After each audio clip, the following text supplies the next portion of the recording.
You know what you're watching, right? Whipple's World. Of course you know. You wouldn't be watching if it wasn't Whipple. Hi, I'm Hugh Grant. You're watching Whipple's World. Hi, I'm Reese Witherspoon. This is Whipple's World.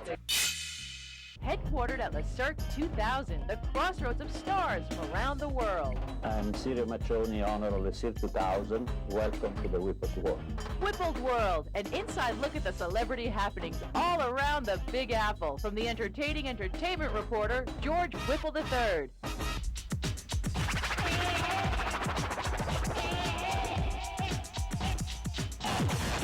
I'm George Whipple. Welcome to the show. Got your popcorn? Good, because we're going to the movies. Summer's almost here and the studio releases are coming fast and furious. It all started at the Tribeca Film Festival with the premieres of Star Wars, Unfaithful, About a Boy, and Enough. We had our own little Hollywood on the Hudson. But as everyone knows, our little old town is a star in its own right. So I asked your favorite stars about their favorite New York movie-making memories and their favorite New York films. The best movie probably was King Kong, because that said it all. New York beat a giant monkey. And nowhere is that diversity more apparent than through the eyes and lenses of New York's top three directors, Woody Allen, Martin Scorsese, and Spike Lee. Each one shows us a different side of our fair city. Let's start with Julia Stiles' favorite. Oh, Spike Lee's films are always great. Summer of Sam, my favorite is actually Do the Right Thing, and it's just wonderful because he really captures all the different, the diversity of New York City and all the different neighborhoods and how they clash and how they interact, and he captures that spirit really well. Like no service till you turn that off! New York movies that I've loved almost all include either De Niro or Woody Allen, both of whom I've now worked with. De Niro produced this film About a Boy, and Woody, I did a film with him. Oddly enough, they're both heroes, but both incredibly silent. That's what they have in common. Maybe that's the key to being a successful filmmaker in New York, is silence. De Niro is notoriously reclusive and reserved. Talking to me? He actually did talk to me exclusively about his favorite New York flicks. But do you have any favorite New York movies? Well, I think of King Kong when I was a kid, Sweet Smell of Success. I love this dirty town. On the Waterfront, which was sort of a New York film, so it's shot on the Jersey waterfront, I think. You don't understand. I could have had class. I could have been a contender. Can't talk about New York movies without referencing De Niro's tour de force and its director. Taxi Driver, all of his movies, frankly, all of his Scorsese films, every single one of them. You can't talk about New York movie making without mentioning Woody Allen and the love his lens has for this city. No matter what the season was, this was still a town that existed in black and white and pulsated to the great tunes of George Gershwin. The Woodman's appeal goes beyond his movie making. I'm a huge Woody Allen fan. Cool. I want to do a Woody Allen movie. No, not Woody, you hear that? Get your agent to call me. Helen Hunt is also a fan. Favorite New York movie? Oh, everything Woody Allen ever made. Behind his black-rimmed glasses was the coiled sexual power of a jungle cat. New York was his town, and it always would be. Reese Witherspoon has her favorite Woody flick. Oh, my favorite New York, probably Manhattan. It's great. When you talk about Woody's movies, you can't leave out Annie Hall, where even Woody goes to the movies. You don't know anything about Marshall McLuhan's work. Really. I happen to teach a class at Columbia called TV, Media, and Culture. So I think that my insights into Mr. McLuhan, have a great deal of validity. Oh, do you? Yeah. Well, that's funny because I happen to have Mr. McLuhan right here. So, yeah, just let me, come over here a second. Oh, I heard what you were saying. You know nothing of my work. You mean my whole fallacy is wrong. How you ever got to teach a course in anything is totally amazing. Boy, if life were only like this. Why do you think actresses are particularly attracted to Woody Allen and his movies? Because they all are. I swear you wouldn't believe it, but the man's got charisma. having worked with him on Husbands and Wives, that was the first thing, you know, because you see him in his movies as this nerdy guy and stuff. But as a director, he's totally in control. He knows what he's doing, and he's very smart. So he's attractive. I swear. You don't smoke. No, I don't smoke. I don't inhale because it gives you cancer. But I look so incredibly handsome with a cigarette that I can't not hold one. Does that mean there's hope for me? Yes. Somewhere there's hope for me. If Woody's attractive, I could be too. You can be too. Stay tuned.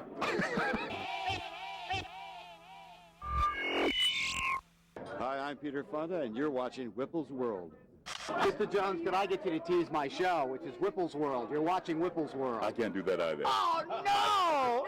I get paid by the word. How much you got?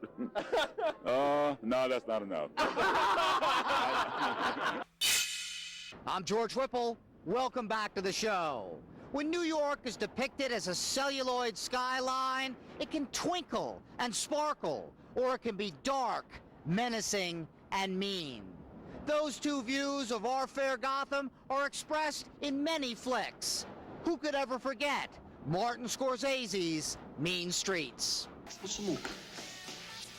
You can't call me a mook. I can't? No.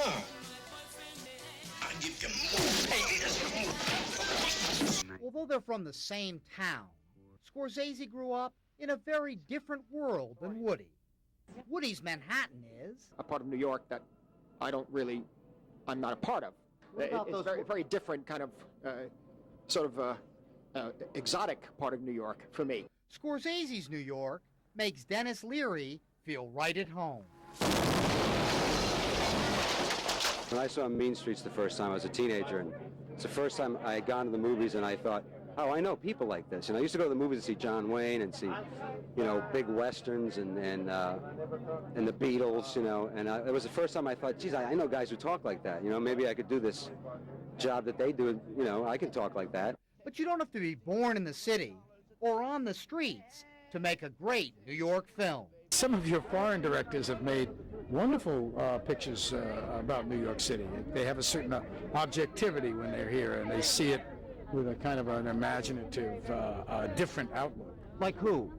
John Schlesinger, I thought, Midnight Cowboy. Midnight Cowboy carried an X rating, but still won the Oscar for Best Picture in 1969. Jon Voight earned a nomination for his role as a male hustler in the film. Well, sir, I ain't a for real cowboy, but I am one hell of a stud. I was young and very, very full of energy to do it, and Dustin was a friend of mine, and our chemistry was great together, and we were working as artists and felt that the team around us was all focused on just doing the best we could. Walk in here! Up yours, you son of a bitch! You don't talk me that way! Get out of here! That must have been before then Mayor Giuliani's crackdown on jaywalking. One of Robin Williams' favorite New York flicks takes place downtown on the down low. What was the one that Griffin Dunn did after midnight? No. Yeah, it was after dark. Griffin Dunn's movie about late night in Soho. So this shows you how much I love that movie. I can't remember the name. That's After Hours, Robin. The movie starring Griffin Dunn and that date from hell. I've wanted to ask you this all night. Who's Franklin? Franklin is my husband. Really? They're not the Farley brothers, and they're not the Coen brothers, but they are the directing duo of About a Boy, Chris and Paul Weitz. Their favorite flick? I will say Taking of Pelham 1, 2, 3. Very excellent 1970s movie. Holy God, what do you want? I'm taking your train. Would you mind telling me what you gentlemen are doing? Yeah, I would. I gotta say, Escape from New York, the John Carpenter film, when New York is a penal colony a couple hundred years from now. You mean it isn't one now? No, it's on the... why, have you heard something? Are you sure you're not the Coen brothers? No, we're not sure anymore, We're becoming actually. less sure the longer you interview us. The Farley brothers? Okay. I am set to be demented, and this is a kidnapping! Baltimore-based film director John Waters likes the offbeat instead of the upbeat. How about a feel-good movie? Is there any movie, a New York movie? I'm a big fan of feel-good movies. They get on my nerves. I just am not motivated. How's this for motivation, huh? Well, I, for one, can't agree completely with John Waters. I'm from the Woody Guthrie School of Song and Music. I never met a happy movie I didn't like. Ed Norton told me about filming in the Woodman's Hood, a scene from Everyone Says I Love You. The first day I ever worked on a movie in New York was shooting in front of the Metropolitan Museum with Woody Allen, singing this song for Everyone Says I Love You, and there was like people hanging, people hanging signs out the window, "We love you, Woody," and it was funny. Let's find a cozy spot where no one can see. Do you have any particularly favorite New York films or scenes that really resonate with you? The ones I've done here, and not a lot, but I've done some movies here. It's great. It's a great time to do movies in. It's kind of scary though. Tell me one of the scenes and why it was a little scary. This city is so compact. The energy of this city is so compact that it's bound to infuse itself into the film if you're not careful, and if you don't want it there, And that's what's scary about it. Is the city like a character in every film that it's in? Oh yeah. You look at Mr. Allen movies. Oh, Fisher King! Fisher King, for me, making a movie in New York, that was one of the most magical and most unusual. Shooting that dance scene in Grand Central Station was really magic.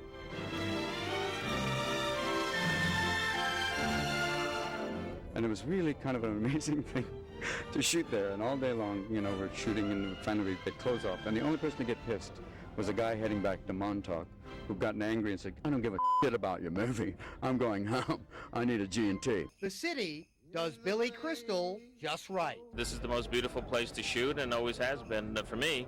And it's the truth. Most women at one time or another have faked it. Well, they haven't faked it with me. Yes! Yes! Yes! We all wish we could find something as satisfying to order at the Carnegie Deli. I'll have what she's having. When it comes to making New York look like the most romantic place on earth, no one does it better than Audrey Hepburn. Favorite New York movies? Breakfast at Tiffany's. Breakfast at Tiffany's. How's that? You're the third one today. Really? Natalie and who else? James Earl Jones? No, Michael J. Fox. Well, I'm in good company then. Breakfast at Tiffany's. I mean, I think any girl, any person who's ever seen it would probably say that. God, them kissing in the rain on the New York alleyways is, I don't think you can get much more classic than that.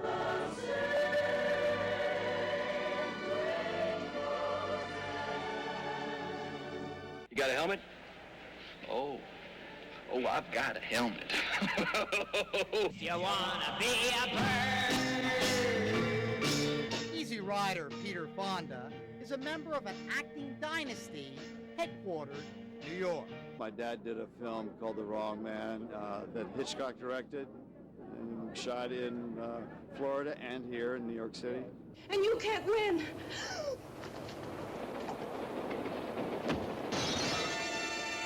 And my daughter's made a couple of films here too, so I think it's a family affair. Bridget Fonda extends the family legacy, playing opposite Nicolas Cage, and It Could Happen to You. Accept it. I want you to have it. With all my heart. Yvonne, take it. Take it! And of course, there are some movies that just scream New York. In 1 year, I did New York Stories, Slaves of New York, and King of New York. What's more New York than New York Story? Where have you been? I've been looking all over for you. I was just discussing your problem with these nice people. Coming up on Whipple's World, David Bowie, Wyclef Jean, and Sheryl Crow's favorite New York flicks. Stay tuned. Hi, I'm Sheryl Crow, and you're watching Whipple's World. Yo, this is Wyclef Jean. I'll see y'all on the next Whipple's World. Hi, this is David Bowie, and you're watching Whipple's World. I'm George Whipple. Welcome back to the show. You can't make a movie today without tunes, and some of the greatest New York movies are musicals. Take it away, Robin. New York, New York. Great song. When Liza does it. You want to sing us a few bars? Not now. Start spreading the news. I'm leaving today. I wanna be a part of it. New York, New York. Robin isn't the only one who appreciates a good musical. Country singer Sheryl Crow's favorite movies revolve around the Great White Way. Well, of course, all the stuff that came out of Broadway, I just absolutely love. New York, the wonderful town. The Bronx is up and the Battery's down. The people riding all around. New York, it's a wonderful town. Anything that was kind of set in New York for me, being from a small town, Missouri, was so kind of romantic, you know, and I'd never been to a big city before, so New York was just so daunting.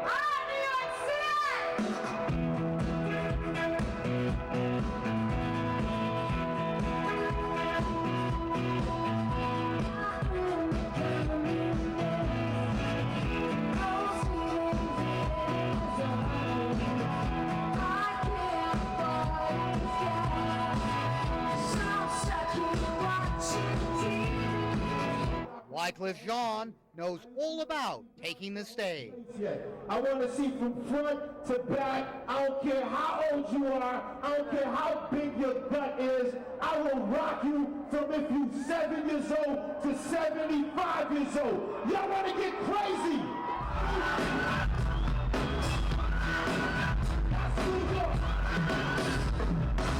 But he remembers New York movies with less glam and more guts. When you were a kid, were there any movies that kind of defined New York for you? Yeah, definitely The Warriors. I'll shove that bat up your ass and turn you into a popsicle. You never did that with Bats and Damn Yankees. You know, The Warriors was one of the hottest movies, you know what I'm saying? You know, Warriors come out to play. Warriors come out to play. Warriors, come out to play. The subway, you know, it really felt like New York, you know what I'm saying? The boroughs, the different boroughs in New York, definitely. Quintessential rocker David Bowie also likes the down and dirty. But for him, Scorsese was the man of the hour. I mean, obviously, you know, you got to go to Scorsese. I mean, he's the definitive master of, for my generation anyway, of the New York movie. Scorsese sheds a surreal light on the city for Bowie. I mean, I find that New York for me is going to the supermarket, you know, and buying oranges. Scorsese's characters aren't known for going to the supermarket. Hey! He may shop for groceries, but Bowie steals the stage.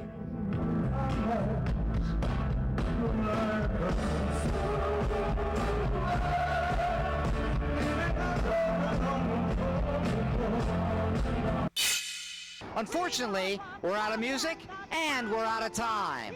But don't you miss the next Whipple's World show.